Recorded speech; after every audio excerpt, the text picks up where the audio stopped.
Hey guys, I'm back and spending another quality, fun-filled time here in the ICU, uh, St. Luke's, which is one of the best hospital systems around here.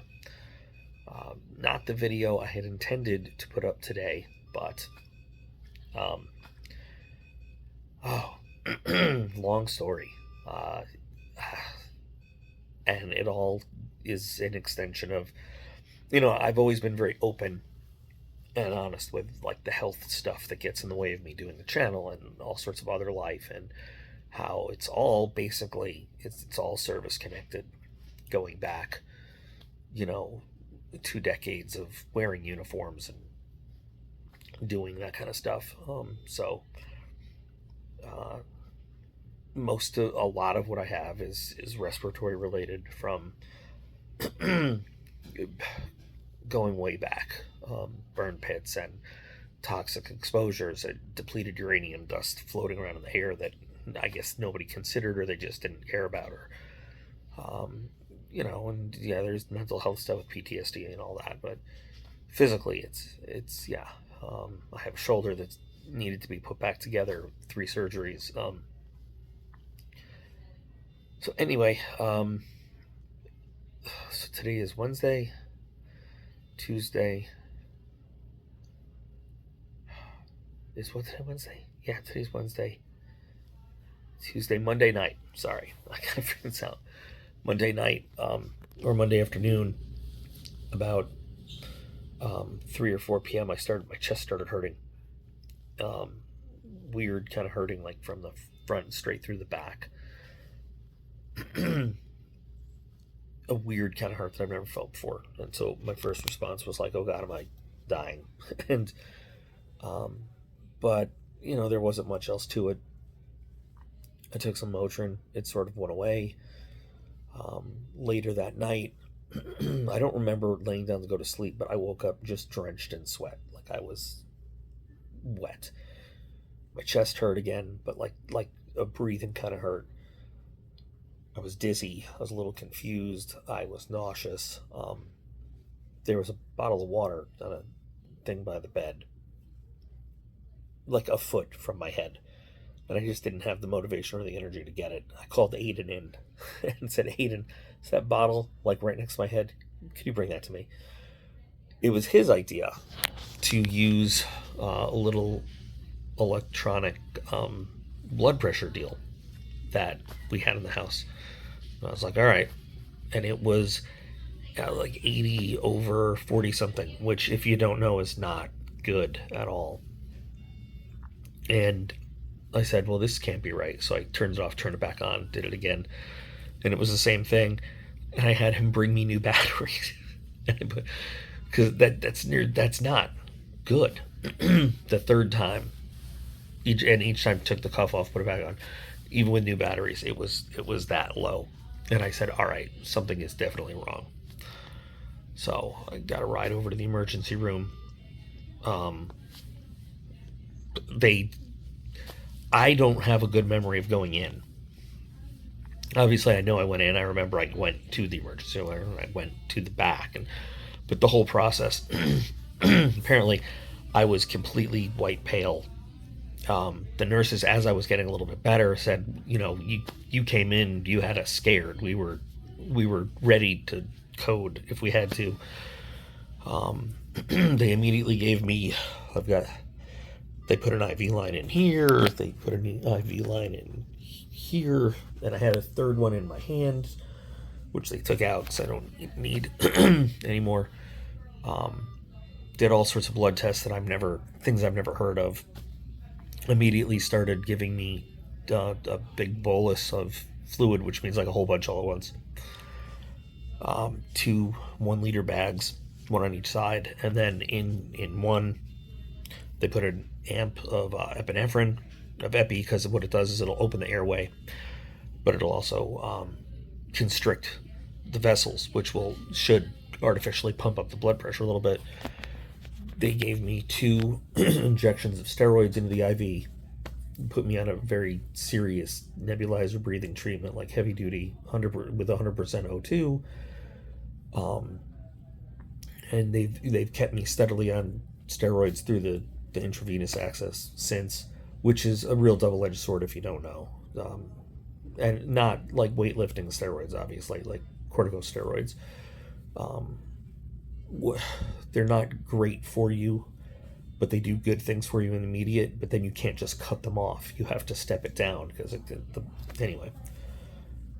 So I got a chest X-ray. I got a CT. The CT showed some enlargement of the heart and some enlargement of the liver with something I can't describe it, but I always knew we all knew that my lungs were not great and my air was not great, but it also showed that I now have atelectasis in the lower portions of both lungs, and that basically is not that lung tissue can't open itself anymore. In the alveoli, the little air sacs that are responsible to get air in and out, they just can't. They don't function. So, how did we transition from where I was to that? We don't know. But my potassium level was way low. My glucose level was way high. My troponin started going up. Troponin is a protein that appears in the body when there's damage to the heart muscle. And steadily, when I came in, it was just on the edge of normal. 2 hours later, it was over the high limit, and 4 hours after I came in, it was more over the high limit. So that's concerning. The other thing with the liver was that it's like I forgot what they're called. I think it's a THAD, but it indicates that there's a blood flow problem because all your blood goes through your liver to get filtered, right? So there's something else about my heart that was not great on the CT, but they don't think I actually had a heart attack, because I'm like, shouldn't have that, but it's all probably related to respiratory, where the breathing difficulties, because I don't know, it's just a whole lot of body stress with bad body systems, and the breathing puts significant stress on the heart, like trying to get air in, because my pulse was also like 120 something and thready, and my breathing was, what are you beeping at now? Was shallow, and so it's a kind of a domino effect. I have some other really crazy lab results that I don't get. Oh, great. All the beeping is my heart's doing something weird again. Um, I don't know. Um, I forgot where I was. So anyway, they admitted me. Um, they wanted me to have an EEG. No, not an EEG. An echocardiogram. It's an ECG, which I had, which showed some not great stuff going on. With some mitral valve regurgitation and a right axis deviation, which is not, all these things taken alone are not terrible things. It's the fact that they're all in combination with each other, which is concerning again, um, and we're gonna have to do a liver biopsy today just to make sure that those things that they're seeing aren't related to any tumors or whatever. So just constant. Now I'm tacky. I went from Brady to tacky, and now I don't know.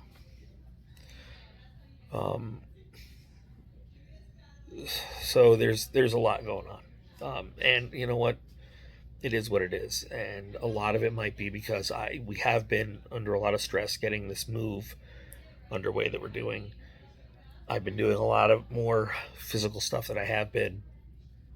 Um, we'll have to evaluate the blood test thing and all the other stuff, and I'll update you guys because I do that because some of you like to know because you're cool folks. Dave came to visit me. He's gonna come back again today. The boys are in good hands. Aiden really stepped up, and I told him over text message because you don't want to embarrass your 15-year-old by saying nice things to him to his face. But I said, I told him, I said, you really stepped up when I need to count on you the other night, last night. Sent that forward. Let him know I was really proud of him because he took care of Ethan for just a little bit. Over the when I initially went into the emergency room at like 11:30 Monday night, and he's a really fine young man. And a lot of you guys got to see him grow up on this channel a little bit from a younger age, which is cool. So I have, I just came back to doing the videos, getting back on track, and I have some stuff on the computer at home that I think you're really gonna like. But this is where we're at right now. Hopefully I won't be in here for more than another day or so. Food is amazing, I gotta say. This hospital is like a hotel. The dietary lady comes in, there's a menu and I actually have no dietary restrictions right now because I'm not going to surgery for any reason or whatever. So she's just like, pick what you want. And I was like, all right, of what? She goes, of the menu. And I was like, okay, so like I pick an entree and pick whatever you want. I'm like, so I could get roast beef and I could get, salmon and I could get turkey. And she's like, whatever you want. But Dave smuggled me an Egg McMuffin on day one because I was in the ER for,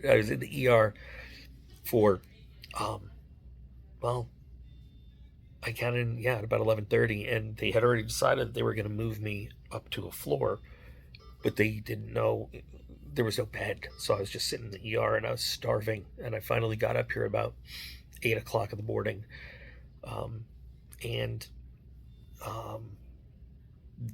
Dave texted and said, like, what can I get you? What do you need? Like, what's up? I said, smuggle me an Egg McMuffin. That's like, all I wanted was food. And he happened to get here right as they were bringing me breakfast too, finally, about 9 o'clock. Just a generic tray from they had, but it was great. So he stayed for a while. He's going to come back today because he is my friend. So anyway, all right, that's where we're at. That's the update. It's a really nice hospital. And it's a very good hospital. And up in the ICU, unlike the last time I was here, my nurses look like they're of age. They don't look like they're high school students trying to get like community service credits. Not to knock them, they were fine, but these nurses are really awesome. And I happen to have one that is an absolute gilf, I gotta say. Highly inappropriate, I don't care. Wow. Yeah. So anyway, I will keep you guys updated.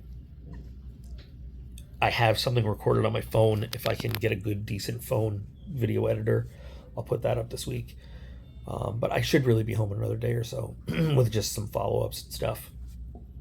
But this is 21 years and 2 theaters of war worth of service, and one of those random let's go to the Balkans and a whole bunch of exercises and stuff like that. I'm not bitter about it. I'm not. Hey, government's paying for this whole thing. They're picking up the whole bill. Every time I have to come in, I don't pay a dime. But it still would be nice to actually know what is wrong and like what the actual damage is and what did it. And I don't think me or anybody else who has any of these Gulf War things we're gonna know. But hey, at least they're picking up the bill. So, all right, guys, thanks for watching this update. I'll be back as soon as I'm out of here. You guys are gonna love it when we move. The plans for I'll make a whole separate video on that. But thanks for everything, guys. Remember that you are all absolutely awesome, and I appreciate every single one of you. And I'll be back as soon as I can.